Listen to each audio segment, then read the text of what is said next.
This Torah class is brought to you by TorahAnytime.com. Tonight we are learning Le'ofuah Shlemat Wa'ela Gidel Bat Tzila and for Le'ilu Nishmat to Leah Bat Sarah. Also, as a reminder, the person that always reminds me to mention about, to everyone's welcome, is not here for the past 2 weeks, and I haven't said it. This is how it shows you how incompetent I am without, people will be like, it's like every week I need to say it, but yet every week I don't. So, all women are welcome to join us every Thursday night at BJX at 1601 Quentin Road, at Thursdays at 8 p.m., sometimes 7:30 for a brachos party. And, I wouldn't be surprised if you guys have a stash of wine or beer somewhere on the bottom over here. And, because there has been there was a few times that I came over here that there was some, going on. But it's not so bad. I have a class that people prepare a different way. They get very spiritual. I don't know how you say that. So it's kind of used to that type of thing. Well, they play the flute. Very, very practicing their breathing. Relaxation techniques. They do a lot of things. But okay. So tonight is you guys are lucky that you came tonight. I'm lucky that I came tonight. But you guys are also lucky that you came tonight. You guys are also lucky that I came tonight. Wow, so everyone's lucky. All right, and good night. All right, thanks for coming. There is such an amazing lesson, or lessons, that we're going to learn tonight, B'ezrat Hashem, on Rachel Imenu. And hopefully we'll be able to branch it off into other lessons as well. What shook me so hard is that the things that I'm about to say is not something new that I've learned. I've learned these midrashim for years. I've known this for years. But this year, when I was reviewing it and I was learning it, it hit me at a different angle and answered a question that's such a difficult question to answer. And it made it so clear that, it literally whenever I'm learning this, I'm it's really mind blowing. So all I'm trying to say is get ready to get your mind blown. All right. So now, we have to try to understand this concept of Rachel Imenu. Rachel Imenu, we know, was one of the matriarchs, our foremothers, if you can call them like that. The very interesting part about it is that, let's say, even her death is commemorated more than any of the other imalot. We know that her yurtzeit, her death is on 11th of Cheshvan. We also know that she's also buried in a place where the other matriarchs are not buried. The other imalot are buried in the Ma'arat Machpelah. She is buried on the road, to Bethlehem. So now, we have to try to understand, why was the purpose of that? Why did God do that? Is it beneficial? There's crazy amounts of lessons to be learned over here. So now let's go back and let's give a brief introduction about what the story was when Rachel Imenu, came into the picture. So we know that Yaakov Avinu went to look for a wife. He went to look for a wife. This is not something that you should try nowadays, but back then it was pretty popular. You find your wife near a well. Okay, if you want to try it nowadays, then that's the reason. You have to find the well. If you're going near a well to find your wife, then please move to a non-third world country, and enjoy us in our technologically advanced, society. But Yaakov Avinu went to Haran. He went to Haran. Haran was where his ancestors, where his forefathers, where his father's family lived, and he went to find a wife. And we see this in Genesis in chapter 29. Here is where Rachel is introduced into the picture. She was tending her father's sheep, which is another whole question. Why was she tending? Why was a woman tending a sheep? Why wasn't Laia over there? But in any case, the story starts that she's tending her father's sheep, and it says over there that Rachel was very, very beautiful. She had, she was very beautiful, and in contrast, the same pasuk says that Leah. It says something very interesting. Her eyes were very weak, were very tender. Now, if you know how to read people, and you don't have to be oh yeah, you just lost $50, you're emotionally disturbed, and you're depressed, which pretty much, is 1 in 5 people in America. But, in any case, you go over there, when you're looking at a person, you can see a lot about the person's eyes. They say the eyes are the windows to the soul. Literally, it's eyes. I don't know if people realize this, but the neshama is right behind the eyes. The eyes is literally the window of the soul. It says, Leah's eyes were very tender or very weak. What does it mean that they were weak? What were they weak for? So we all know that the very obvious, interpretation, the explanation is that she was constantly crying. Why was she crying? Because she knew that she had a sister, and Yaakov had a brother. There were 2 boys and 2 girls. And they knew that these 2 boys were going to marry these 2 girls. The older one, which was Leah, was going to marry the older boy, which was Esav. The younger one, Rachel, was going to marry the younger one, which is Yaakov. Now Leah knew that Esav was not the best kid on the block. He had a reputation that preceded it. And she didn't want to marry him. And she kept on crying and crying and crying. And this is why her eyes were weak. The eyes were tender because she cried nonstop, begging and praying to God, please God, don't let me marry Esav. So Yaakov gets over there and he sees Rachel. Rachel is very beautiful, and Leah, we said that the eyes are very weak. And he goes over to Lavan and he says, listen to Lavan. He says, I want to marry your younger daughter, Rachel. And Lavan says, yeah, not a problem. The swindler of a person that he is. He says, you want to marry her? Work for me for 7 years. And then, and then you can marry her. By the way, this is woman, but if a man goes to a woman and say, hey, I want to hold, your wife, in wedding, and the wife, the husband, and the father-in-law is like, yeah, no problem, just work for me for 7 years. Nowadays and age, might be a good idea to just ask, is this normal? Like, should this be done? But back then, this was a normal thing. So Yaakov says, not a problem. I'll work for her for 7 years. He works for her for 7 years. Now, everybody knew that Lavan was a slippery slope type of guy. He was one of those sleazy guys, with the gel back here, had his collars outside, like over here, always chewing something in his mouth, had a ring on one finger, a toothpick in the other one. Hey, listen, buddy, I don't know why I described Italian mafia. But in any case, he goes, and everybody knew that he was a sleazy guy. So Yaakov and Rachel figured there's something fishy going on over here. Something fishy might happen. Let's make a secret code over here. So there's no tricks that's going around. So Yaakov and Rachel, they go and they make a secret sign to make sure that Lavan doesn't play any games. 7 years pass by, it comes for the wedding night. The wedding night comes, and surprise, surprise, Lavan the trickster decides to pull a trick, and he swaps. Instead of Rachel, he puts Leah under the canopy, under the wedding. Now, Rachel felt bad, and that her sister is going to get embarrassed because it's going to find out over here that she wasn't really that one. She felt bad. She gave her the secret code, so this way she's not going to get embarrassed, and Yaakov is going to marry Leah. Now, in the morning, Yaakov wakes up and he says, hey, what's going on over here? He goes to Lavan and says, hey, this is not what I signed up for. You gave me Leah. I worked for Rachel.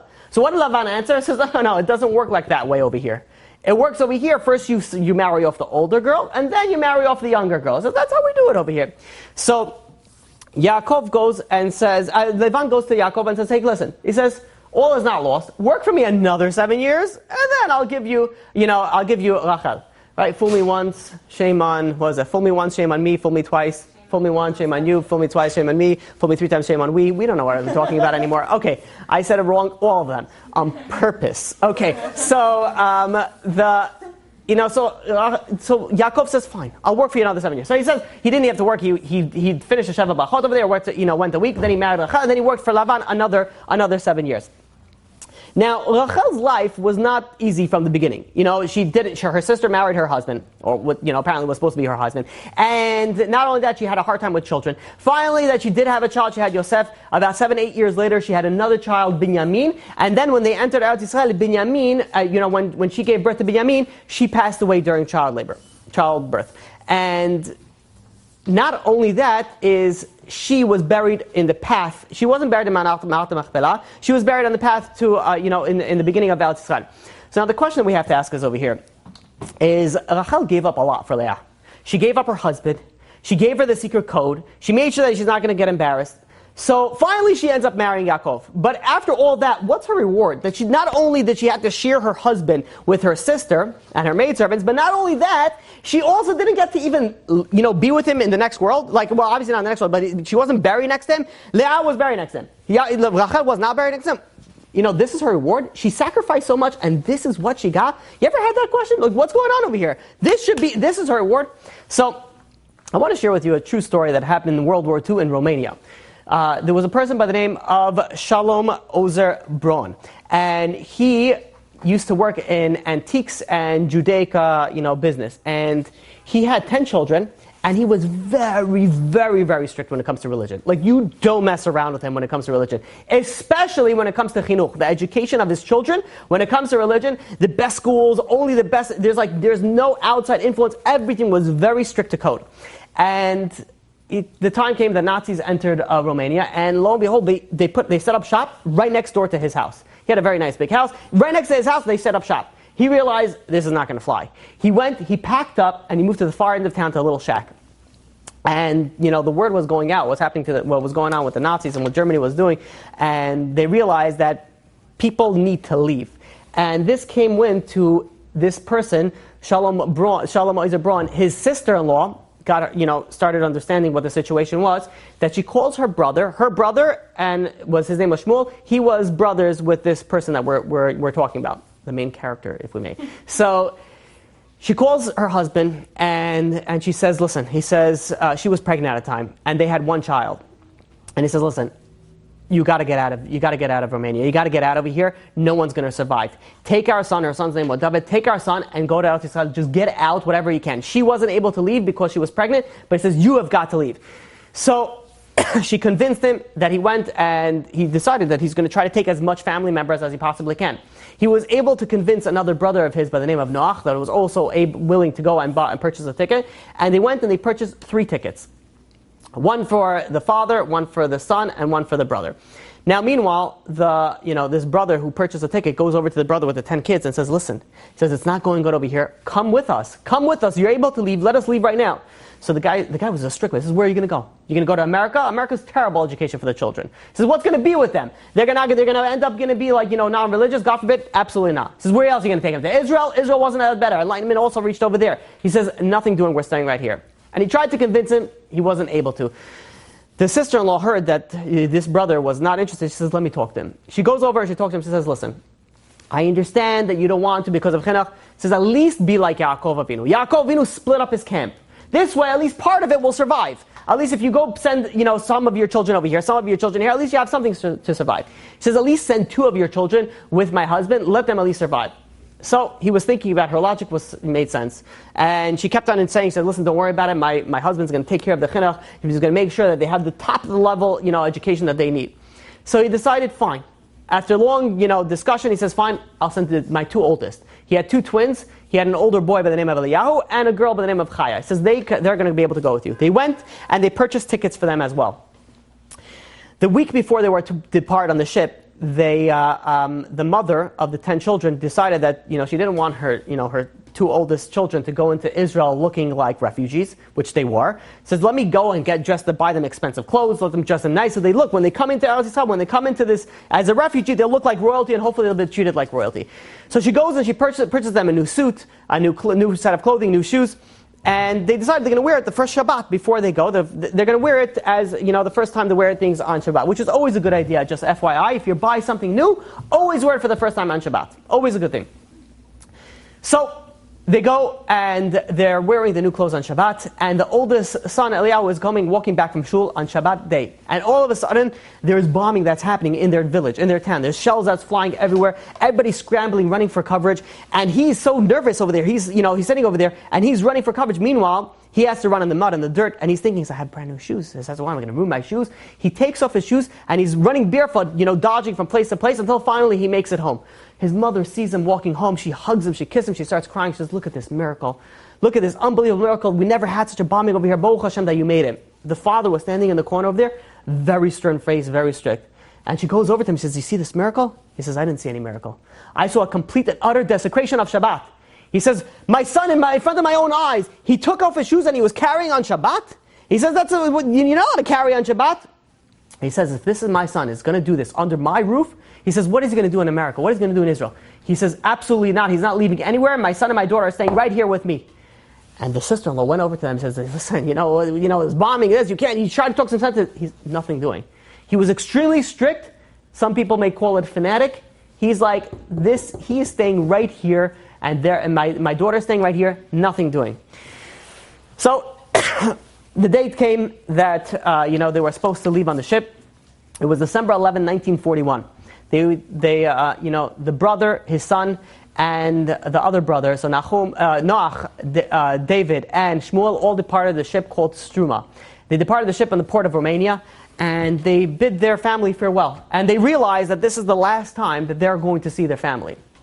They realized it's not going to be good, and they kept on begging, please, you have tickets for this time, send them. The guy says, nothing doing. So they get on the ship, and the boat is traveling. It got stuck in the Black Sea. There was the boat was had some malfunction in its weak and old engine, and it got stuck in the Black Sea. They were near Istanbul. They were near Turkey. So Turkey sent out a tugboat, took the boat, and they brought it to the shore. They went and they stood over there. There's about 700 people on this boat. They went over there and they were working on fixing on the ship. Meanwhile, they didn't know where to send these were refugees. And Turkey said, listen, we're not accepting these 700 refugees. And they said, if anybody's willing to accept the refugees, that's fine. Until then, they were under quarantine and they had to stay in this small, cramped place until some sort of country offered to accept them. This was, and for about 10 weeks they stayed like this. And the Jewish agencies even tried to go. At that point in time, Israel was owned by England. So they tried the British government to say, listen, allow them to come to Israel, give them the visas, give them the right passage that they should be able to go into Israel, and we'll take them. And the British mandate said, no, that's not happening. And they went from place to place. No one wanted to accept them. Finally came the point in time that they said, listen, if no one's going to accept you, says we're sending you back to Romania. The Jews on board, when they heard that, they went to destroy the engine. They said, there's no way we're going back to the death camp. So we just escaped there. We're not going back anywhere but there. And they broke the engine. And the Turkish government was thinking what they were going to do.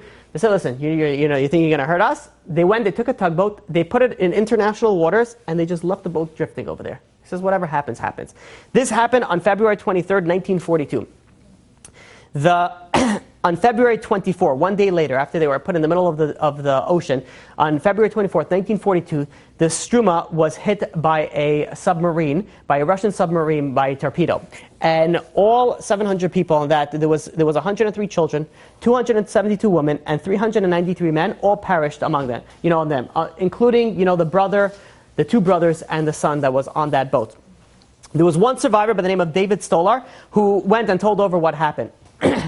Somehow, against all odds, this, Shalom Ozebron and his wife and 10 children survived the war. They survived the war in Romania, and in 1950 they decided they're going to Eretz Israel. They went to Eretz Israel, and they went to visit the Divinity Rabbi. And they asked him, and he said, one of the most important things, as always, was the education for his children. He says, where is the best place that I could live, that my children's education will be the best? And he says, go to Kfar Ata. It's a place in Israel. And he went, and they moved to Kfar Ata. The first of the 10 children to get married was the oldest twin, which was the girl by the name of Chaya. She got married. Who did she get engaged to? The son of this rabbi. The son of the rabbi of the Divinity Rabbi. And who did this son end up becoming later the rabbi of the Divinity? His name was Rabbi Eliezer Hager, and they went on to become the leading people of that Hasidic group. When we look, we see very nice ending. You see this beautiful, amazing. They listened to God. You see what happened over here? You have to understand the concept of the story. You think in the middle of the story, but look at this guy's crazy. This guy's a fanatic. What is he doing? Go save your children. He says, no, I am going to do something for God. And guess what? When you do something for God, you don't get hurt. You don't lose out if you listen to God. He says, okay, fine. And look at this, unbelievable. All 10 children survived. And you know what a rarity that is in the Holocaust? All 10 children, the entire family survived to the end. That's very nice and very dandy. That's what we would expect to see when you sacrifice so much for God. Let's look at the story of Rachel. Rachel sacrificed everything. She sacrificed her husband. She sacrificed, she said she didn't even want her sister to get embarrassed. What did she gain? She had 2 out of the 12 tribes. And then she went and she didn't even get to be buried next to her husband. She didn't even get to be married next to her husband. This is her reward? Where is it? I thought you don't. This is the strongest question that I get, and I get it often. It's a very difficult question to answer.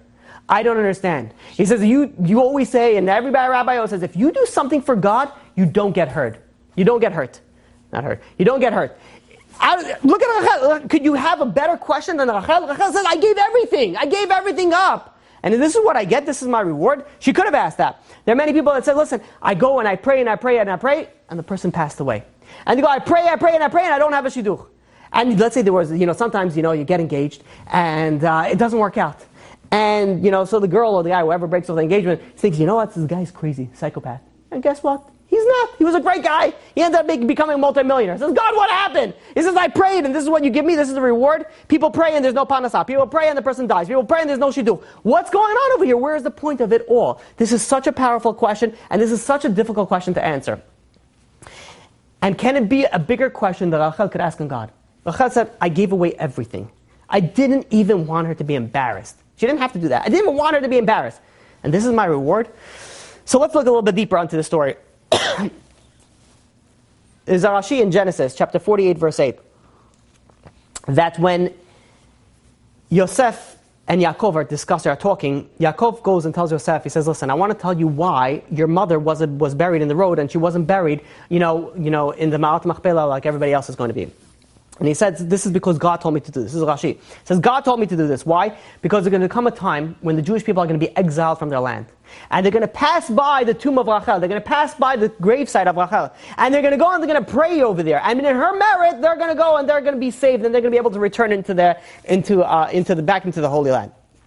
Now that's very nice and dandy, but let's take this a whole lot deeper. Let's look at this. A midrash in Echa. In introduction to Echa, there's a midrash that goes like this, and says that God sends Yirmiyahu to the patriarchs. He says, send them to Avram, Yitzchak, Yaakov, and Moshe. And says, listen, go to them, let them wake up. The Jewish people are going to go through bad things. Let them go mourn for the Jewish people. Let them pray for the Jewish people.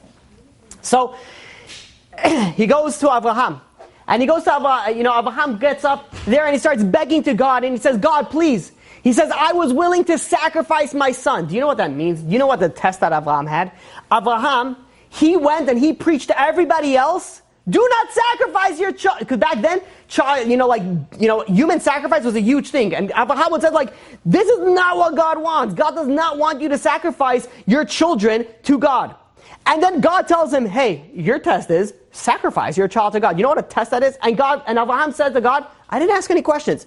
I went and I sacrificed my son. My son that you promised me that I'm going to have generations and generations to come. I went and I sacrificed him. In that merit, please save the children of Israel. Save them from exile. God did not answer. Comes Yitzchak, and Yitzchak says to God, he says, I was on the altar. I was willing to sacrifice myself for you. I got over there and I was doing it willingly and happily. In this merit, please save the children of Israel from exile. God did not even respond. Comes Yaakov Avinu. He goes and he says, God, I was willing to sacrifice myself when I encountered Esav. And Esav wanted to destroy me. I was willing to sacrifice myself that my children shouldn't get hurt. Now that my children are going and they're going to be led to the slaughterhouse, he says, in this merit, please, I sacrificed myself. I was willing to give myself up for them. Please don't let them die. God did not answer. Moshe Rabbeinu comes. Going to be someone bigger. Moshe Rabbeinu, he tells God, I'm the loyal shepherd. He says, I did everything. I went and not only that, you didn't let me go into Eretz Yisrael. You didn't let me see my fruits of my labor, everything that I tried so hard. I wasn't able to go into Eretz Yisrael.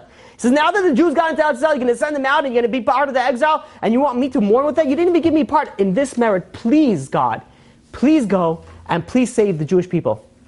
God did not respond. And I want to share with you, and I'm going to say this part in Hebrew because this is so important. The Midrash goes on. It says, B'ota sha'a kafza Rachel. And that time, Rachel jumped.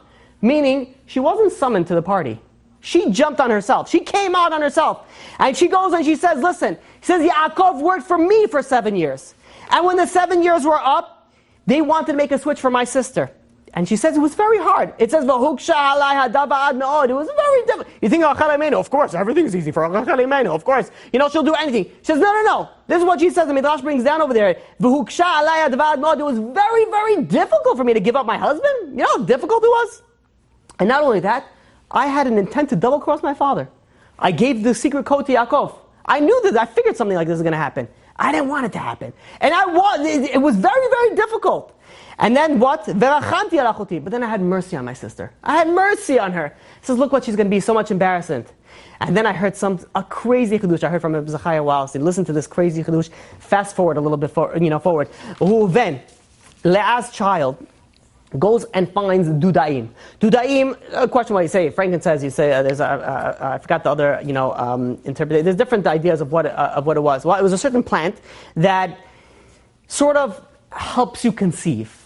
think of it like a medicinal type of plant. So at that point in time, Leah had Yehuda, but she didn't have any more children. So Reuven said, listen, I found this plant, let me give it to my mother. Maybe my mother will be able to go and conceive again. Rachel saw that he has this plant. And she said, at this point, she didn't have any children yet. So she goes and she says to Leah, says, please, can you give me your dudaim? Can you give me today? Maybe I'll be able to get pregnant. You know what Leah answered her? Leah answered her, he says, not only you stole my husband, you want to steal my plants? And you know what Rachel answered? Rachel answered, okay, listen, the four mothers, there's the four Abba Ima'ot, they had their own tent, and Yaakov had a different night with each of the Ima'ot. At that time, it was Rachel's turn. Rachel said, listen, let's make a trade. He says, it's my turn tonight. You could take Yaakov, give me the dudaim, and they made the switch. But now the question is, why did Rachel do that? Leah said, not only you stole my husband, now you also are going to steal my dudaim. She could have been, listen, sister. Literally. Listen. He says, I stole your husband? He was my husband. I gave him to you. I gave him your coat. I gave him the goat. Are you kidding me? You stole it from me. But she didn't say that. You understand? Leah, I'm telling you something, I don't know if you ever heard this before. Leah never knew that Rachel was supposed to marry Yaakov. She always thought that it was meant for her. Now the question is why? How? We all said in the beginning that we knew that Leah was supposed to marry Esav. Yaakov was supposed to marry Rachel. What did all of a sudden Leah get in her mind that she was supposed to marry Yaakov? How did she not even see this? And the answer is Leah witnessed the entire event when it transpired in the beginning. What happened was Yaakov comes to Lavan. Lavan sees Yaakov. He realized his father, when he came to find his wife, he came with 10 camels full of money. And Lavan goes and he sees Yaakov and he's like, where's your camels? He's like, you got a driver, picking him up in the back? He's like, no, I don't have any camels. He's like, oh no, you don't have any camels? He gives a big hug, and he pats him down. He says, maybe he's got some money on him. Maybe he's got the bills, strapped onto him like the drug smuggler. Hey, what's going on over here? Maybe he has over here. Nothing. He goes and he searches even in his mouth. Maybe he's hiding diamonds in his mouth. And Yaakov says, hey, listen, buddy. He says, I don't got any money. He says, Eliphaz took everything from me. So he says, what's going on? Why is he taking from you? He says, Esav was trying to kill me. And Leah was watching this entire thing. He says, why is Esav, your brother, trying to kill you? He says, because I took his bechorah. I bought his bechorah from him. Leah heard. He says, wait a minute. You bought his bechorah? That means that now you're the firstborn. If you're the firstborn, that means I'm supposed to marry you. Yes, my prayers have been answered. She's like, this is... So in her eyes, she was supposed to marry Yaakov. Rachel is the intruder that came in afterwards and be like, hey, can I also come in on this party? What's going on over here? All of a sudden Rachel is joining, the biggest tzaddik of the generation. It was supposed to be just her. So in her mind, and Rachel could have set the facts straight, but she didn't. She kept her mouth shut. She didn't say anything. So she goes over to, going back to our Midrash. Avraham Avinu came in front of God, nothing doing. Yitzchak came in front of God, nothing doing. Yaakov, Moshe, nothing doing. Rachel comes in and says, God, look what I gave up. He says, not only I gave it up, she never even knew about it. He says, in this merit, please save the Jewish people. You know what God answered?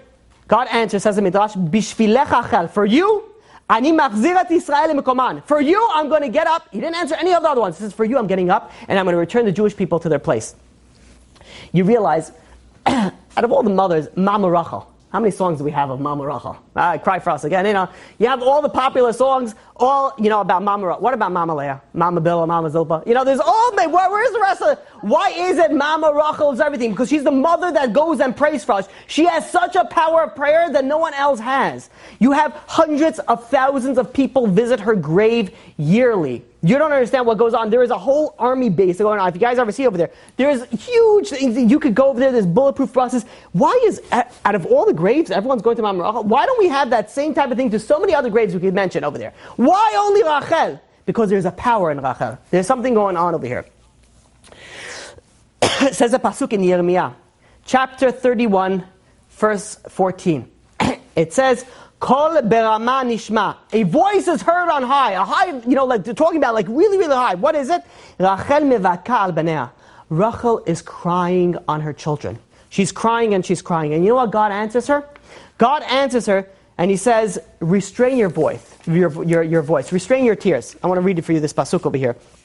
It says over here, Mini kolech mi bechi. Refrain yourself from crying. Ve'inayach midima ki yesh sachar lepulasech. There is reward. There is reward for you. He says refrain. He says stop crying. Let me share with you something from Rabbi Tzadok of Lublin. Rabbi Tzadok of Lublin goes and says like this, and says, let's say Rachel did not give the secret code to Leah. Let's say she didn't give it to him. Would she would have been at fault? So listen, says, somebody was going to get embarrassed. Maybe she was required by halacha to go and prevent her sister from getting embarrassed. Says Rabbi Tzadok of Lublin, no. She did not have to go and give the secret code. You know whose fault would have been if her sister would have been embarrassed? Lavan, the father. It wasn't her fault. She went above and beyond what she needed to, and she went and she wanted to give the code.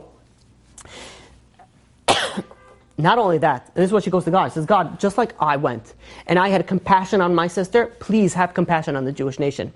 But says Nachmanides, said the Ramban, something so unbelievable that I couldn't even believe this. It's something so crazy. You don't even know what Rachel sacrificed. We know the halacha is that a man is not allowed to marry two sisters. Yaakov married two sisters. Rachel married two sisters. How is he going to be able to do that? The answer is that the forefathers, they kept the entire Torah. Where? Only in Eretz Yisrael. That's where they kept the entire Torah. Outside there, they kept the Shabbat mitzvahs ben enoch that they were required to. But in Eretz Yisrael, they kept the entire Torah. That is why when Yaakov went into Eretz Yisrael, that's when Rachel died. Now, says the Ramban, says Nachmanides, and he says that Rachel was a Neviah. She was a prophet. She knew what was going to happen. She realized when she agreed to allow her sister to go and take and marry her husband first, meaning that she was the first wife, she knew she's not going to be able to go into Eretz Yisrael with Yaakov. And not only that, she knew through Nevuah that she wasn't going to go and going to be buried next to Yaakov. You know what she gave up? She didn't give up just having, another, shared, wife with her husband. She gave up both over here and her burial space forever. Until the resurrection of the dead, she was not going to be buried up next to Yaakov. She gave up both the spiritual and the physical. You know what that is? It says in the physical, give up fine. But she gave up so much. She says, do you understand the sacrifice that Rachel Imenu gave? She gave up everything. Why? To not embarrass her sister. I was mind blown by this. Can you even begin to understand this? This is why it says in Yirmiyahu chapter 35 verse 15. It says in Jeremiah, Yesh sacha lepudatech. God didn't listen to anybody else. For you, Rachel, for you, Mama Rachel, I am going to listen. We said all this is all based on the fact that Rachel was not jealous. She wasn't jealous. She says, I'm not jealous of my sister. Please, God, don't be jealous of the Jewish people. They were serving idols. They were, serving other gods. Don't be jealous. Obvious question. If you read the Torah, it says there straight out in Genesis chapter 30, verse 1, V'tikana Rachel. Rachel was jealous of her sister. It says there straight out she's jealous. What's going on? You look at Rashi over there. It says, why was Rachel jealous on her sister? What type of jealousy are we referring to over here? It says over there, Kina b'ma'asim atovim. She was jealous on her good deeds. He says, Amra ulai, maybe perhaps, shetzadka mimeni, that the Leah is more righteous than me, and that's why lo zachiti lebanim. She was righteous than me. That's why she has children, and I am not righteous enough, and that's why I didn't have any children. She was jealous on her spiritual growth of her sister. What's the halakha? Are you allowed to be jealous on somebody? You're not. But what about being jealous for somebody on the spiritual growth?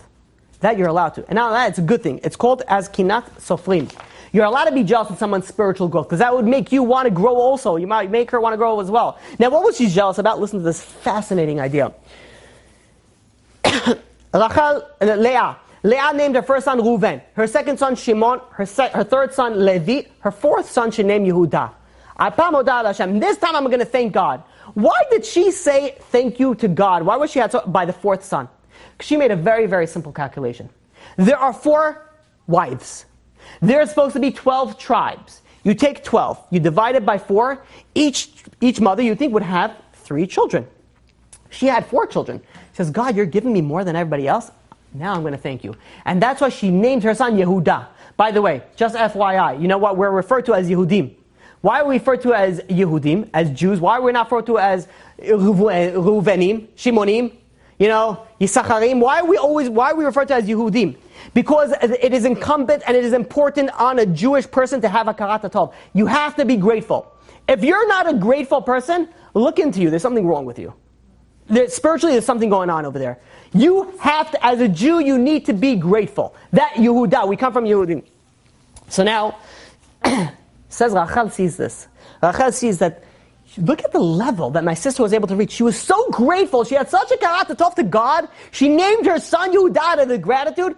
He says, how jealous am I? I wish I could have that karat tov. I wish I could feel that grateful, that thankful, that close to God. That's what she was jealous for. Now, why did she want all the children? Was she bored? There was nothing for her to do. That's why she wanted the children. She wanted to be the Shvatim. She wanted to be the mother of the tribes, of the future tribes of Israel. She got answered. She's known as Rachel, Mama Rachel. She's the one, Rachel mevakeh al banea. She's the one that cries on their children. You know what? She's the one who has the power to go and save not just Yosef and Benjamin's tribes. She has the power to save the entire Jewish nation. There's a story that I read in Rabbi Binyamin Przansky's book.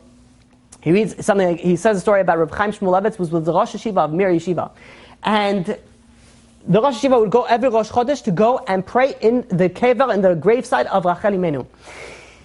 And he would go there and he would sit there and he would cry. People came to him for problems, and he would cry. He says, there's only so much when someone hears all the problems of the Jewish people that it gets to them. It gets them, and eventually you just break down, you cry to God, God, please help the Jewish people. Every Rosh Chodesh, Reb Chaim Shmulevitz hears the problems of all the Jewish people. From depression to this one, to Parnasah, to Shalom Bayit, to children, to no children. The problems that he had, he went and he broke down every Rosh Chodesh B'Rachel Imenu. And he had a very interesting custom.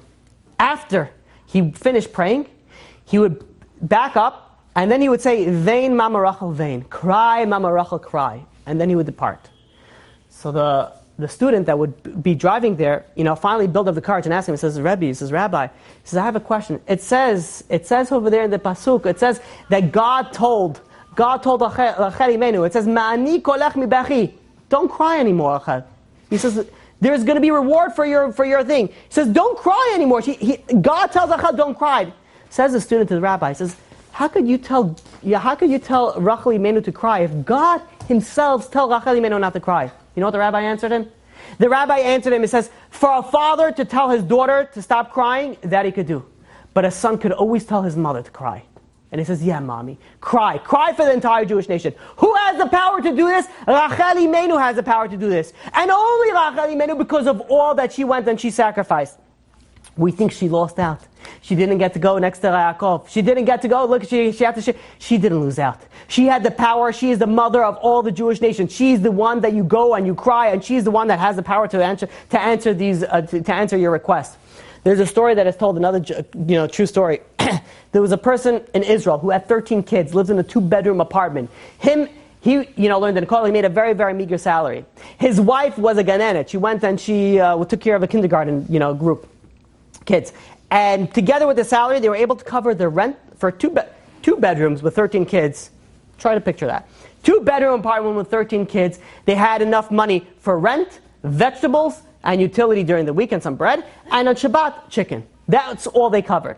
When the 5th child got married, the father, which he knew already, he had to go and he had to raise money to pay for the wedding. Weddings are not cheap. Not even talking about Gorski weddings. I'm not even going to go there. This is regular weddings for regular people are expensive. I'm not talking ones when you have to take a mortgage, from the Federal Reserve, to do that. So he goes and no one likes to go and collect money. Nobody. And he goes and he takes a flight to JFK. He realizes he has to go and he collect. He lands at JFK. He hitches a ride to Bar Park. He goes to a place called Shomel Shabbat. Shomel Shabbat is or better yet, the Shem Shabbos is a true way to say it. Is a place in Bar Park on 13th Avenue and 53rd Street. It's a meager building that has, if you'd be able to see the merits of certain buildings, that would be higher than the Freedom Tower. But it looks like a very simple building. This building has minyanim around the clock, non-stop. There is like a hole in the wall over there. There's a minyan over there. There's like, you go over there, and not only that, they have also food for people that are coming. So he goes over there, he prays mincha, he eats a little bit snack with the food that they provide, and he goes around and he starts collecting in the shul over there. And he gets a few dollars, he gets, he even got a few, quarters, even a few dimes. And he's sitting over there, he's counting his change afterwards, and he's like, are you kidding me? He's like, this is what I have to do. So one of the people saw him over there and says, listen, he says, if you want the big bucks, he says, you're not going to get it over here. You got to go to people's houses. You got to go to people's businesses. So he says, yeah, I know, I've been here before. So fine, he goes and he finds somebody, the kind heart that gives him a little room in the basement. He sleeps over there in the basement. The next morning he wakes up, he goes to shul, learns a little bit after davening, and then he begins his route. He decides he's going to take a bus to Williamsburg, and he gets off at Bedford Gardens Housing Project. It's a place that the people do not have a lot of money, but they have big hearts. And just FYI, people that have big money don't always give the big checks. It's the people with the big hearts that give the big checks. So he goes. He's done this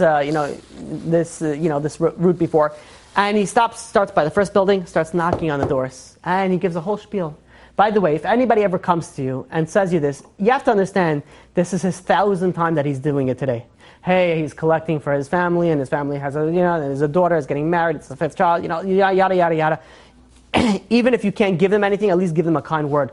So he goes and he starts knocking from door to door. Some people answer, some people don't. Some people, they say, come back later, my husband's not home. Some people open the door, make him wait out there for 5 minutes. Finally, after the 5 minutes, they give him 4 quarters or $1, which is the same thing if you know math. Right? He goes and they give him a few change, and this is how he makes his money.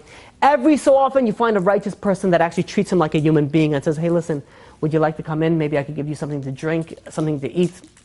And he accepts it and he moves on. After a rigorous, 7 hours of doing this, he opens up and he starts counting what he made that day. He made $273. He says, if I have to do it, it's going to take me months to make the money to be able to, pay off my, the wedding. And he's sitting over there, he made some appointments. He had some wealthy people that he came previous years. He made some appointments to, go see them later at night. And he's thinking, should I go? And he says, let me try a little bit more. He goes, he knocks on a few more doors. No one answer. He knocks on the 4th door after he was about to give up, and a little boy opens up the door, and he's about to say something, and the boy doesn't say a word, takes an envelope, shoves it in his chest, and then closes the door. And he holds it. He's taken aback. He holds that envelope. He opens it up, and he sees a wad of hundreds in there, and he's like, ka-ching! He starts counting. It's $2,500 bills in there, and he's like, Ishtabach Shemo, he's like, and then he's like, he's like, no, something doesn't feel right. He was a righteous person, sits and learns all day. Knocks on the door again. The boy answers, and he says, is your father or mother home? And he says, yeah. And he says, can I speak to them? And he says, my father's on the phone now. He says, can you do me a favor? Can you ask if your father, is this envelope for me? So the boy says, okay. He runs back. He comes back and he says, yeah, it's for you. And he's okay. And the boy just closes the door. And the guy's thinking, he's like, something doesn't sound right. Knocks again on the door. The boy opens up and he says, can you please ask your father one more time? Is this envelope for me? So the boy starts laughing. He runs back to his father. He comes back a few seconds later. He says, yeah, my father says it's for you, and it's he says the right amount is in there. And he says, okay. And the boy closes the door again. And he's like, he knocks on the door one more time. And the boy opens up there. And he's like, yes. And he says, can you do me a favor? He says, can you just make sure? Is this really for me? This little kid is like 7 years old. He runs back to his father and he comes back, yes, my father said it's for you. It's for you. And he closes the door. He says, listen, God, I tried. And he starts walking down the stairs. He gets halfway down the stairs and he's thinking, it's a modest apartment. He got $2,500 from this, thing. Something doesn't right. Something doesn't feel right over here. He goes back up and he knocks on the door again. This time the father opens up. A skinny, little, guy, yeshiva guy with white shirt, black pants, opens up the door and he says, yes, can I help you? He says, listen, I was here a minute ago and your son gave me this envelope. And he shows the envelope. The second that the father sees the envelope, his face went from regular color to like pale white to purple to red to every color of the rainbow. And he says, I wasn't sure if this is for me. And the guy says, oh my gosh, you don't understand. He says, I borrowed $2,500 from somebody. He called me up a while ago and he said he's coming to pick it up. I thought it was him. I sent my son to give him the money that I owed him back. He says, you don't know. Oh my gosh. And the guy says, listen, I figured something was wrong. And he gives him the money back. And he says, listen, I'm collecting for my daughter's wedding, so on and so forth. And the guy says, yeah. He pulls out of his pocket a $5 bill and he hands it to him. And he says, thank you very much. And he closes the door. The guy is, he's like, he says, I just saved this guy $2,500 and he gives me a $5 bill. And he's like, God, this is a test. He's like, this is a test. He's taking himself to a safe zone, his place, quiet place. And he's like, you know what, God? It's a test. Fine. Not a problem. He goes and he says, Okay, it is what it is. He's walking down the stairs. He gets a phone call. It's his appointment at 9 o'clock at night with one of his wealthy, people that he was going to, hoping to get a big check from. He picks up the phone. The guy says, listen, it was a secretary. The secretary says, listen, the person's, held up. He's delayed. You're going to have to come a little bit later. He says, what else is new? Of course, not a problem. Please, by all means, whenever he's able to see me. He hangs up the phone. He says, what am I going to do now? I have to hang out a little bit longer. Let me try another building. He goes to another building, knocks on the first few doors, gets a few meager change. Finally knocks on the door that says over there, 4F. Knocks on over there. An old man opens up the door with gray beard.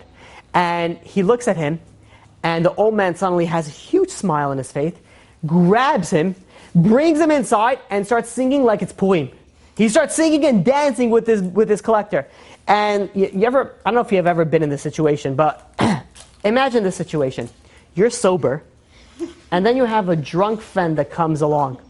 And the drunk friend is so happy, and they're like, woo! And all of a sudden, you're completely sober, and you're like, woo! Woo! You feel happy also.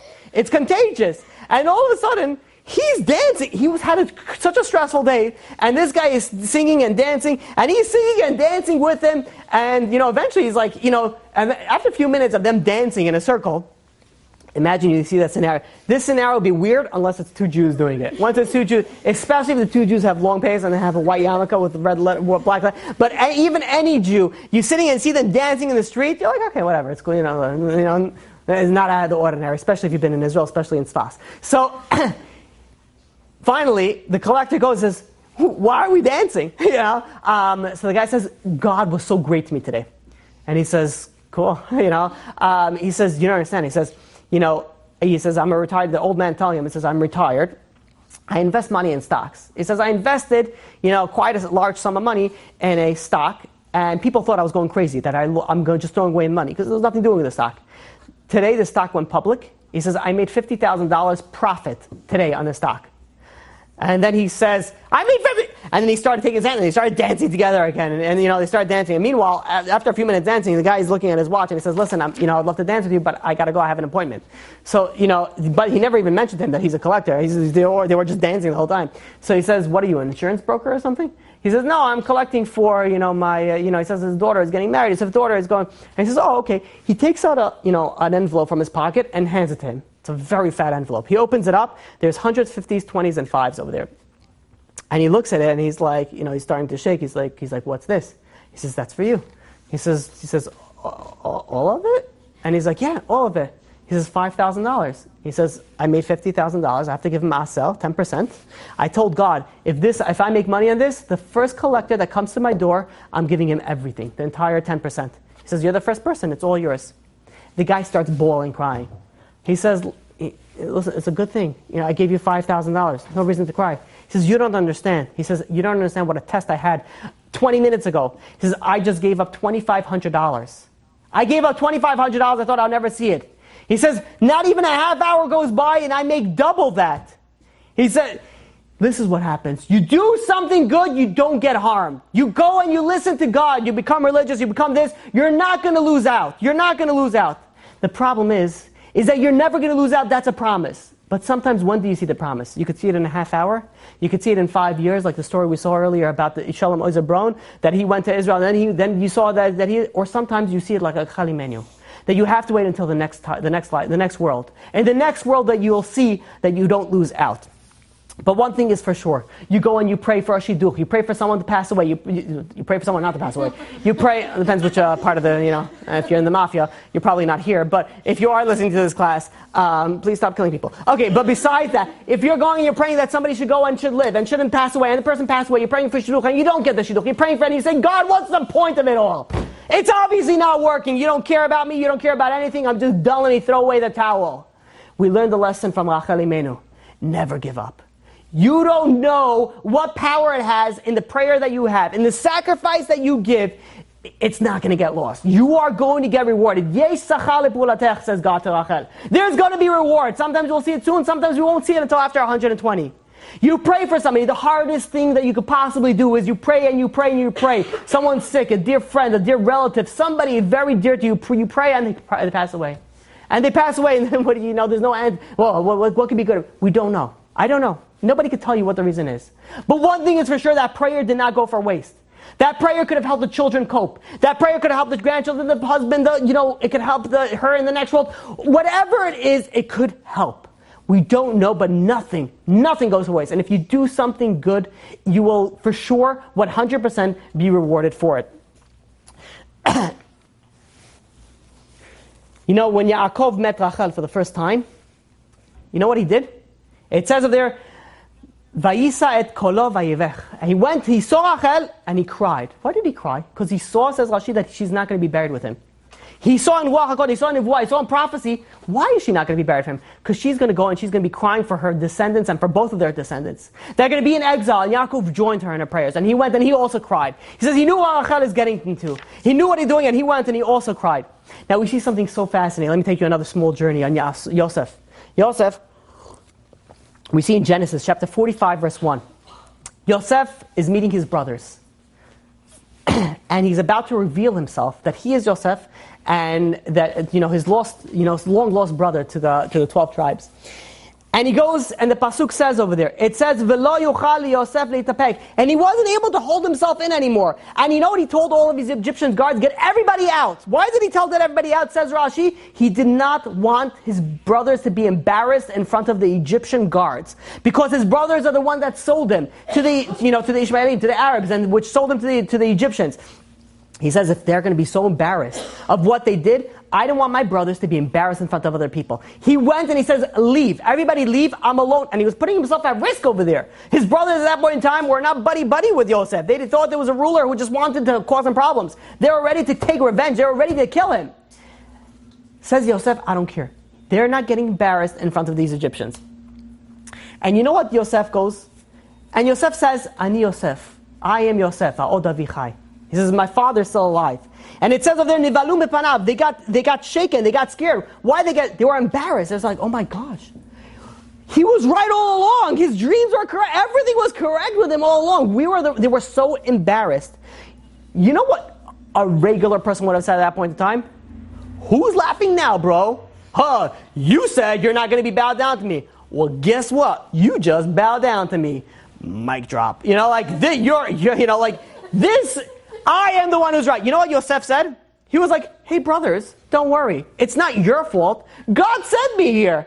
It says, Al ta'atzavu. Don't be sad. God, he was in jail for over 10 years. And he's saying over there, hey brothers, don't worry. It's not your fault. God sent me over here so I could be, over here. Where did he get this power from? Where did he have this ability to stand up to his brothers, to not embarrass his brothers in public? Where did he do that from? The answer is very simple. From his mother. His mother was Rachel. Her mother sacrificed everything for her sister not to get embarrassed. There's something called spiritual DNA. If you have a test in your life, and a difficult test, and you pass it, guess what? That passes and trickles down to your children. You're going, and people say, okay, listen, I'll listen to English music. I'll dress not modestly when my children are not around, when I'm in a different zip code. I'm going to do this. I'm going to do that. My children, doesn't work that way. Your children, just like there's genetic DNA, there's spiritual DNA. You provide to your children your spiritual DNA. You work on something. You fix something, guess what? That power is going to your child. And we see this by Yosef. But it goes even more. Yosef never told Yaakov and Binyamin that he was sold. He never told them that. Listen to the proof of this. After Yaakov passed away, we see this in Genesis chapter 50, the brothers were scared. It says, now Yosef is going to punish us. Until now, Yaakov was alive.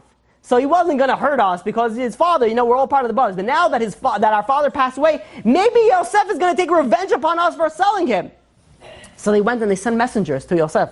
And they said to him, he says, your father commanded us, please forgive your brothers.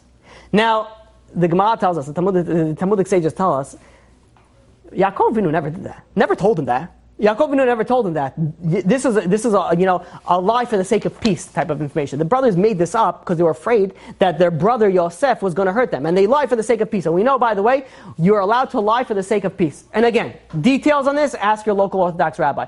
This is why if any wife ever asks her husband, do I look fat in this dress? Even if you do, he is halachically allowed to say you look 100% skinny. You should belong on the anorexic page of whatever. It says, for shalom, for peace, you're allowed to lie. Problem is, people take this way off the grid. But whatever it is, and in that sense, this says the Rambam, says Nachmanides. He says Yaakov Avinu. From here we learned that Yaakov Avinu also didn't know that Yosef was sold out. Why? Because if Yaakov Avinu knew that Yosef was sold by his brothers, of course Yaakov would have spoke to Yosef and said, listen, have mercy on your brothers. He would have spoken to them. But he never, ever, ever spoke to him about it. Why? Because he never knew. He never knew about it. And that's why it says in Genesis chapter 48, verse 1, it says that the messengers had to tell Yosef, hey, by the way, Yosef, your father is ill. Why did they have to tell him? Yosef didn't visit his father? You understand the connection that Yosef had? Yosef lost his mother at the age of 7 or 8. His brothers were against him. All he had was his father. Finally, after being separated from his father for so many years, he gets to finally meet his father, and he's not going to spend every free second that he has with him. And the answer is no. You know why he didn't want to spend every? Because he was afraid. If he was going to spend, his father's going to start inquiring, how did you actually really get here? Who sold you? How did you get here? He says, at one point you were free. How did you get over here? He didn't want to give up his brothers. For that reason, he did it. That's why he had to be told that his father was sick.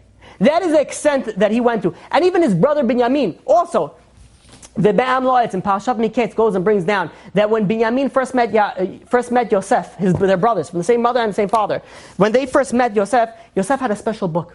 This book, it's a mystical book, that if you open this book and you know how to use this book, you could find out any location, like a GPS location, book. You could find out any location of anybody in the world. And Yosef goes and says, listen, I have this book. He says, you said you're looking for your lost brother. Binyamin did not know that he's talking to Yosef. And he says, you said you're looking for your lost brother. Here is the book. Go search. Where is Yosef? Where is he?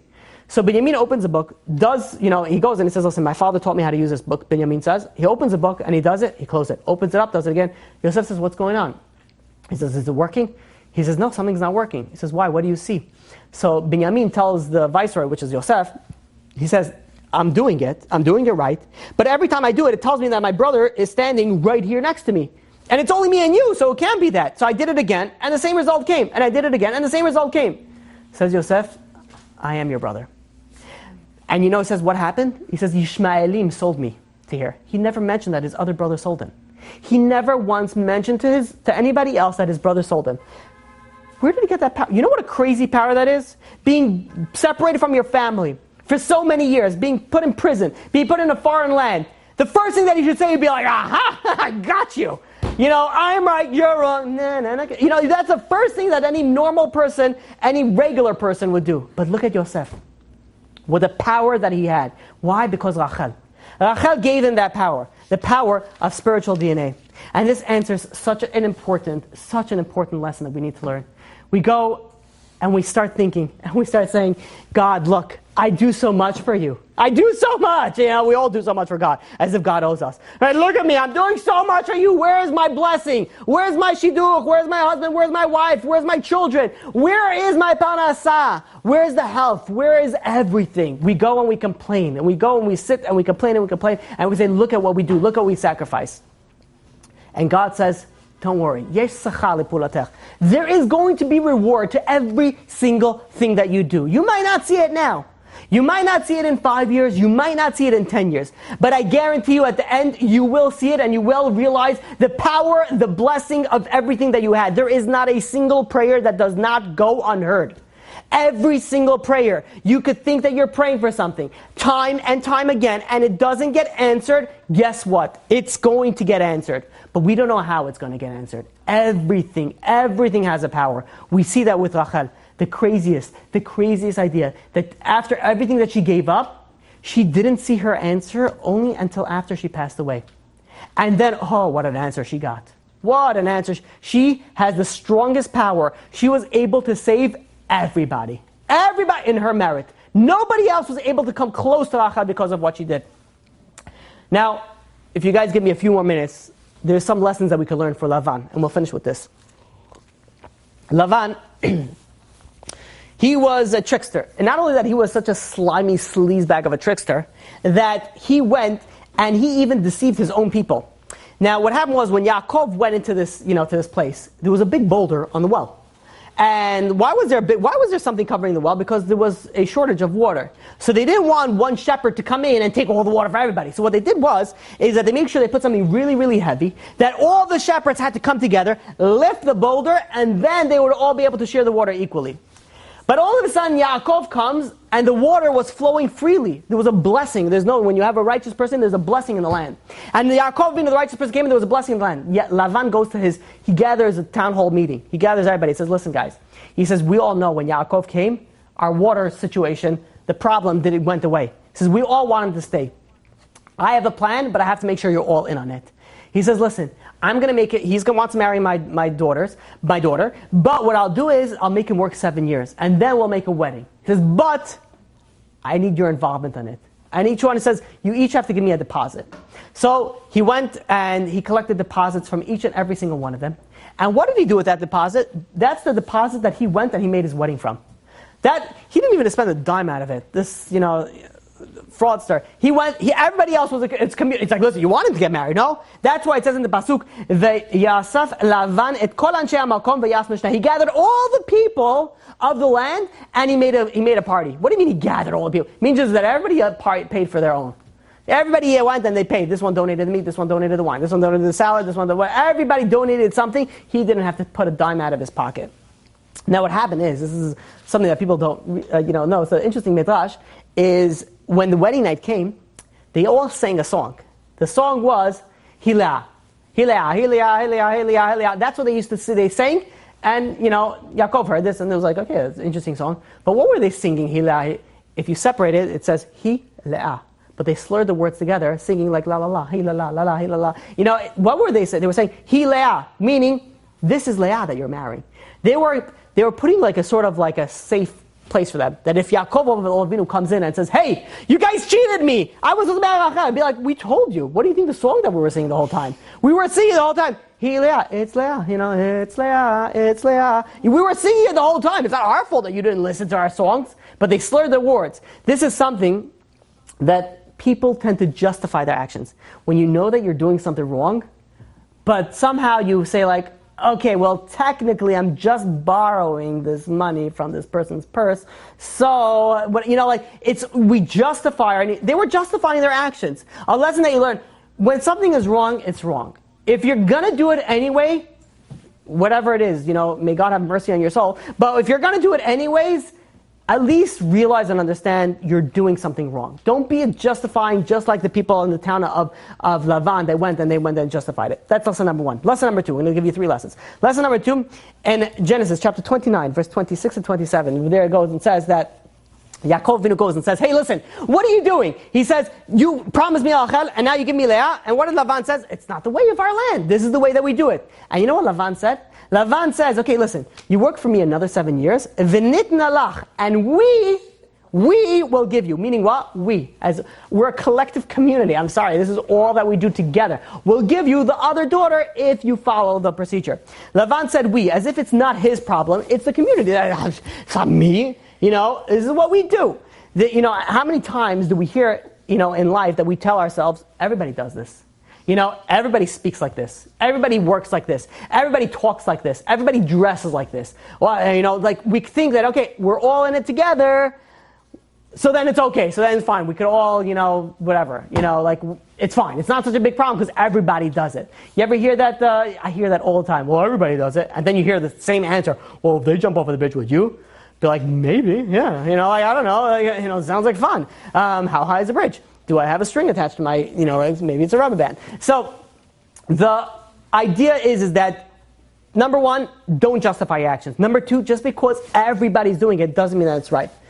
The last lesson that we learned from Lavan, and by the way, this is an entire shiur in itself. This is just like an extra credit to what you came today. This is just like a bonus. This is like the class ready for this is like a bonus material. Bonus extra unedited footage. I don't know what you ever, Now back in you could buy like a movie, and then you could buy the unedited director's cut where you could see the people behind the scenes talk about it. Well, yes, this movie cost us $14 billion, and we originally wanted to shoot it in Africa, but then we didn't have enough money to buy Africa, so we made in Africa with the money that we have, and people are like, yeah, tell me more. I want to know about Titanic. Wow, really? You made your own pool? It wasn't really an ocean? They made their own pool. That is crazy. And we sit over here, and you sit over there, and it's one thing that you waste your time watching a movie. But to listen to the people talk about it, about afterwards, the team was such a great team. Worked together like harmony. I don't know if they still do this. Back in the day, they still do it. It's like, I'm like, you pay, you could buy it, but if you pay extra money, you hear some boring people speak about the boring lives and what they did to create this exciting thing. Be like, yes. You ever go to a doctor and be like, tell me about medical school? Yeah, what was it like, Really? That's so nice. And, okay, one person does it. Okay. You're like, so you didn't sleep for 14 years? Was it beneficial? That's why you don't have hair. Oh, okay. Okay. So, this is the bonus footage. But the difference is that this is more juicier than anything else. Okay. See the problem with my mind?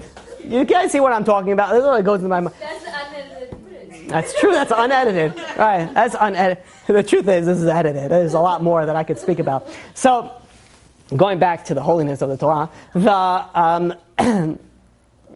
but it's still. No, I'm sorry. It's already in my mind. This is to amaze me of what people do. I've heard that there is magazines, there's publications that are built on the fictional world of Hollywood. Yeah. There's things that people are so in depth involved in this that they're like, okay, well, what happened to Superman? Like, I want to know, where does he come from? Where does he go? Is it really Cotton Eye Joe? You ask all these, you have all these, questions, and people are so involved in it. They're so connected to this. But then you're like, you hear a story about the Torah. The Torah is even more interesting than movies. If you really look at the reason, but does anybody ever ask, and so what was Rachel and Leah's life before Yaakov Avinu came? Like, what's the prequel? What was it? It's prequel, right? Like, what's a prequel to this? What is going on over here? Like, people live. Psychology on Harry Potter and all the people, and I'm wondering, but they're fiction. How do you have psychology on that? I don't even want to get started on Harry Potter. I believe people have a Harry Potter addiction, and we should be admitted to psychiatric, evaluation. People are so involved in Harry Potter that. They were saying how they have friends, but they're not real. How do you? Do you know that if you go to, I went to Disneyland World, whatever, Nature, Disney place, whatever that's called. You pay about $1,000 to get in, and there is a section. There is a section for Harry Potter. I don't know what it's called. Well, it'll be easier. Harry Potter World. You go over there. You could buy a magic wand. You could buy a magic wand. And the store is full. Be like, Gryffindor, Slytherin, whatever. I don't know what that. You're gonna go buy here. You could buy the hat. You could buy all these things. And people over there, they're spending $40 on a piece of wood. I am like, oh my God, I want to set up shop, a store right next door to them. I'm going to sell potions, right? It's going to be water, but it's going to be green, and it's going to cost you $45, and it's going to taste exactly like Mountain Dew because it is Mountain Dew. And I would sell it, and guess what? People are going to buy it. This is a magic potion, and this is going to make you, become invisible. And we're going to have, and people are going, how people are invested into these things? Every time I think of Harry Potter, I think about one person. One person, I don't even remember who this person was. I don't remember who it was, but he used to tell me that he used to read Harry Potter in the bathroom. And the first question that I asked was, why? But that wasn't even the more difficult question. I think I said this before. And he read all 17 books, whatever it was over there, the whole series. And I said, why? He read everything. To refresh his memory. He was reviewing it. He was. I'm like, good night. There's nothing to read. I'm like, you're reviewing Harry Potter? Who is testing you on this? When, I have friends who play trivia on Harry Potter, and it's amazing. They know the next sentence. Next week, let's pray for them. Let's say Shir Malot for that. I don't mean to make fun. I do, but I don't. I don't mean to insult people because I know there's die-hard Harry Potter fans. I know they're die-hard and they're what is it called when you're a normal person in Harry Potter? A muggle. You're like, you know that people are so involved in this. We're going to have to title this thing Harry Potter now. You know, there's people that are so involved. It's going to be Rachel Imenu and Harry Potter. You know?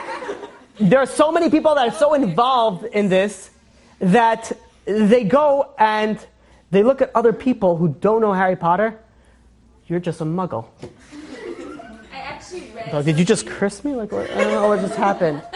Or like, you know, like, and they might even take out their magic wand from their, you know, from their sheath, you know, and their cloak falls down over there, and then they have a pigeon or an owl or whatever they carry over there, and be like, you know, and then they start saying, you know, words English and backwards, you know,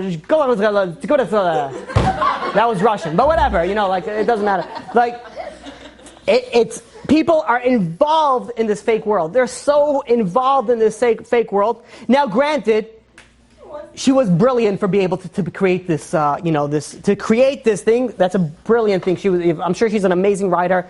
If only she'd be able to write an interpretation on the Torah, right? People would just buy it, you know, maybe because, but like, she's brilliant for the way that she did it. But look at how much people are enveloped in this. It's their life. It's their thing. There's like Harry Potter memorabilia, you know, you go and you buy something over it, like, you know, it's ridiculous of what people are so involved in the fake world.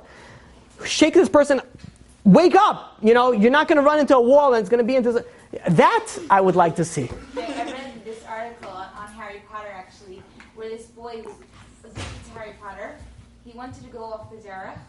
His father took him out of school for a couple of weeks, and they were talking about Harry Potter, and they got into a Jewish subject, and the boy was saying, I'm not going to go into the whole article, but he was saying, so we are like the wizards, the Goyim are like the muggles. Oh, it's brilliant. And then he's like, but wait, I want to become like a muggle? Like, I am a wizard, and I want to convert to a muggle. And he went back to yeshiva, and he... That's amazing. I'm going to repeat that because they didn't hear that. That's amazing. I have to... So let me repeat that, what she said. Let me repeat that. Oh, that's amazing.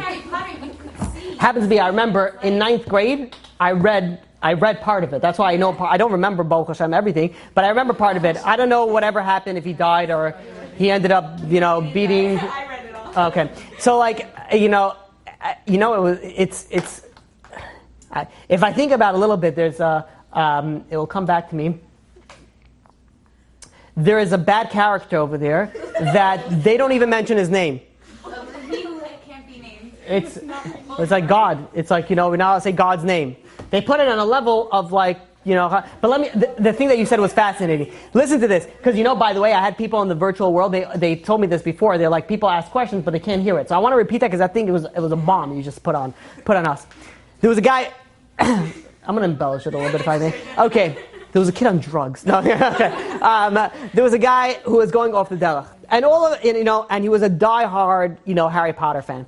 And, you know, someone goes and speaks to him and says, listen, he says, you know, in the Harry Potter world, you have the wizards and you have the regular people. He says, in the Jewish world, you have the Jewish people and the non-Jews. Jewish people has them to such a high level. And the person, what was it, his father?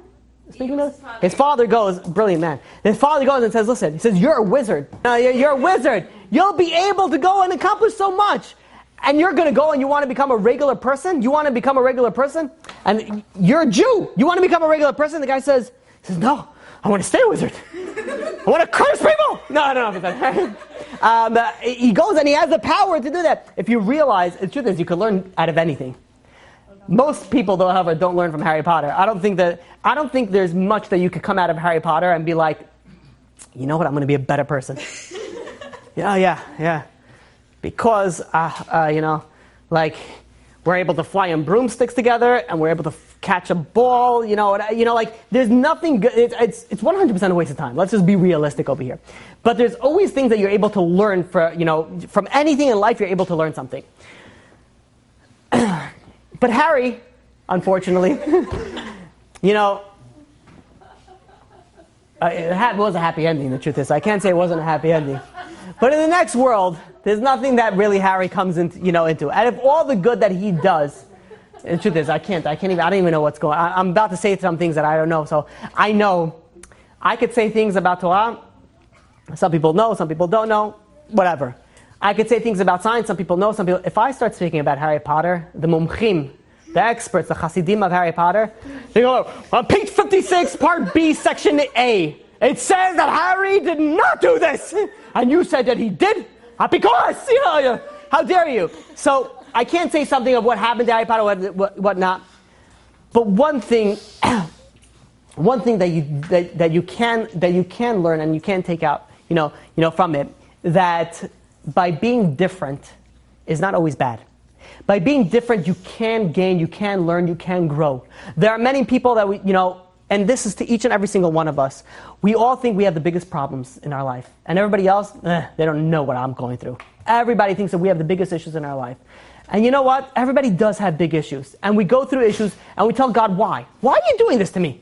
Like, after all that I've been through, why do you have to do this to me? And I'm trying to do good, and I'm trying to do this, and it's still bad things happen. Says God, don't worry. There is reward for everything that happens. You're going through a hardship in life, and we all go through hardships in life, and maybe we don't have to ever go through any hardships in life. Very good, to 3 people. We never have to deal with this. But if we do, we have to realize that there is a purpose. And not only should you step back from your religious observance, go and increase it. Say, God, no. I know that this is a test. I know that there's going to be a reward somewhere. Somewhere this is going to come out. Learn our lesson from Rachel. Don't learn like Lavan. Don't be that sneaky person, that sweet talker. The last thing I want to finish off. Lavan, when God comes to Lavan, and he tells Lavan, when he was chasing Yaakov, and he tells him, Hishamel lecha penti daber im Yaakov mitov va'ad ra. When you reach Yaakov, he was chasing Yaakov, and God told him, if you reach Yaakov, don't speak to him good or bad. Why not speak to him good? What's wrong with Lavan speaking to him good? And the answer is, if you get a treacherous, sleazy guy like Lavan that speaks good to him, maybe he's going to convince Yaakov to go back to him. He says there's more danger to the enemy being kind to you than the enemy being harsh to you. He says, then that's why we see in our day and age, when we look after the Enlightenment period, that everybody went and enjoyed. Well, Jamal is so nice to me. I love him. Christina is amazing. God, you don't, he goes like, the Rabbi, you don't know what a great woman she is. I've never met a Jewish woman like, how many Jewish women do you know? You're dating Christina, there's a problem over here, right? How many Jewish people? You're like, no, you don't know. She's a saint. Could be she is. Call her Saint Christina, but she's not your saint. People go and they fall in what? The gracious of the other side. But they're so nice. They're so good. That's great. They could be amazing people. But they're not for you. They're not your soulmate. You, as a Jew, have a Jewish soulmate. They have a non-Jewish soulmate. They might convert and they might be your soulmate at one point in time. But right now, they're not. And this is not. The enemy is more dangerous when it's nicer than when it's meaner. Says God to Lavan, don't speak to Yaakov Avinu, not good and not bad. The power that we have the lessons that you have from Rachel, from Yosef, from Lavan is mind-blowing. The lesson that I cannot emphasize. And you know what? I read this story of Rachel so many times. The Midrashim, so many times. For some reason, and I thank you God, probably it's in your schut. This time that I read it this year, I was like, I got to speak. By the way, if you realize, we should have continued in our other series. I did this because I was learning this, and I'm like, this is crazy. I have to share this right now. I can't. The lesson here is so amazing, so powerful. It is in my opinion, it's one of the strongest questions that people have against God. I'm becoming religious. Now you're giving me problems? I'm doing all this good. Now you're giving me the problems? We don't know. Learn from the story of Rachel. You're going to get reward for it. There's nothing that you do that's good that's not going to go unheard, and it's going to get answered. Every single prayer gets answered. Maybe Zat Hashem, we take this, and maybe we have the power of Rachel Imenu to not only go and answer our tefillot, that we shouldn't have any problems, but rather bring us back to Eretz Yisrael, to return us to our holy land, that we're able to build the Bet HaMikdash Me'eh B'Meinu, we're able to actually greet Rachel Imenu in the time of Tchiyat Ametim. Any questions? Let's start this way. Okay. I feel like in a way, Rachel went through so much, and you were just saying that we all also go through so much, but we might get rewarded. We'll get rewarded, but it could be in the next world. So that basically just means we just have to suffer. Just be okay with suffering. So that's a good question. So that means that if we do something good and we're having a hard time, that means that we have to suffer. In every situation, by the way, that question is so loaded. It's such a loaded question that I had a conversation before I came to this class today with somebody for about 45 minutes. And it was about that topic. And I could give you that entire thing for 45. I'm not going to, but I'm going to get this entire thing in there. But yes, people have to go, and people go through difficulties in life. It doesn't mean that you have to suffer. There's always angles of looking at it. If you realize that God is doing this for a purpose, and Rachel knew that, Rachel, realize this situation. If you realize that God's doing it for a purpose, and nothing that you do is not going to get unheard of, you're going to be able to live your life, even the suffering part, with a tremendous amount of ease and menuchat nefesh, that you're able to deal with it. Because if you realize that everything gets answered and everything gets heard, you are going to be able to deal with life's biggest problems very, very easily. Life, I know, we want life to be as easy as, and may life be extremely easy for every single one of us. The shot is good for you, the shot is still going to hurt. Yeah, you're right. You're right. You're right. You just have to accept pain. You're right. So that's what it is, we just have to accept everything that's sucks. There's, there's no secret easy answer. To prevent you from further. Yeah.